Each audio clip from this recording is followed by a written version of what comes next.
కూడా మీరు బర్నీ టార్గెట్ చేస్తున్నప్పుడు ఇంకో 2 పాయింట్స్ చెప్పేస్తాను అయిపోతుంది మీకు. కుకింగ్ టీం వాళ్ళిద్దరు ఉన్నప్పుడు హౌస్ క్లీనింగ్ టీంలో నేను ఉన్నాను, ఇమాన్యుల్ నా కింద వర్క్ చేస్తున్నారు. పాపం చెప్పినట్టు చాలా చక్కగా ఎఫిషియెంట్గా వర్క్ చేశారు ఆ మనిషి. వర్క్ చేస్తున్నప్పుడు కుకింగ్ టేబుల్ టాప్ మీరు చూస్తే నేను డ్యూటీ తీసుకున్నాక రోజు నైట్ క్లీన్ చేసేవాడిని. టేబుల్ మీద ఉంటే ఒక క్లాత్ మీద ప్లేట్ మీద తీసుకుని పాడేసేవాడిని. బర్నీ గారు ఏం చేశారంటే నేను స్వతహా నా కళ్ళారా చూశాను, క్లాత్తో ఇలా కిందకి లాగేయటం మొత్తం.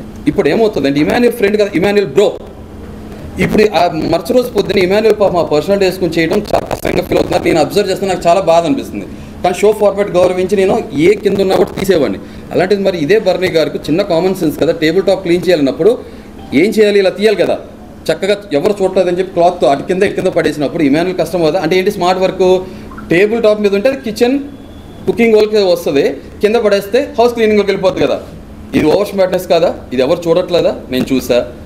నెక్స్ట్ తర్వాత నా దగ్గరికి ఒక టైంలో మన మనిషి వచ్చి సార్ ఫ్రిడ్జ్ క్లీన్ చేయాలంట, అది ఎవరి డ్యూటీ అని చెప్పి అన్నప్పుడు నేను వెంటనే లోపలికి వెళ్ళాను. నేను ఇదే బర్నీ గారు మాట్లాడే ముందు నీకు ప్రియాతో మాట్లాడాను. తర్వాత అలాగే షష్ఠిని అన్నట్లయితే నేను క్లీన్ చేసేస్తా, ఇమాన్యుల్ కూడా క్లీన్ చేస్తాను కదా, అదేం ప్రాబ్లం లేదు.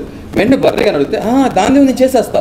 మరి చేసే మనిషి ఇలా ఎందుకు చేయడం, తనంతా తను సరిగ్గా చేసేయచ్చు కదా. అంటే ఒక చిన్న రక్ష క్రియేట్ చేయాలి, మాట రావాలి, కొట్టుకోవాలి, తర్వాత నేనేదో మంచివాడిని నేను చేస్తాను, అది ముందే చెప్తే అయిపోతుందిగా. ఇలాంటివన్నీ నేను చాలా నోటీస్ చేశాను. అర్థమైందా? ఫేక్ మాస్క్ ముసుకేసుకుని ఉండేవాళ్ళు నాకు క్లియర్గా అర్థమైపోతారు.